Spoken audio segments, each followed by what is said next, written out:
সাহেবের কাছে একজন দুধ বিক্রেতা বায়াত গ্রহণ করেছে, মুরিদ হয়েছে। পীর সাহেব বলে দিয়েছে, শোনো বাবু, তুমি তো দুধ বিক্রি করবে ঠিকই কথা, কিন্তু দুধ বিক্রি করার সময় দুধের মধ্যে কিন্তু পানি দেওয়া যাবে না।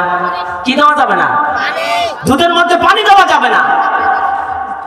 এই দুধ বিক্রেতা বাড়িতে আসার পরে দেখতেছে রমরমা ব্যবসা, দুধের ব্যবসা। এখন সামনে রমজান মাস, দুধের চাহিদা বেশি না কম?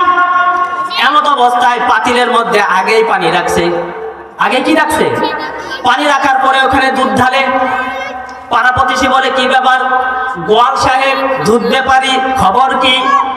আগে তো দুধের মধ্যে পানি দিয়েছিলে, এখন তো দেখতেছি পানির মধ্যে দুধ দাও, কারণটা কি?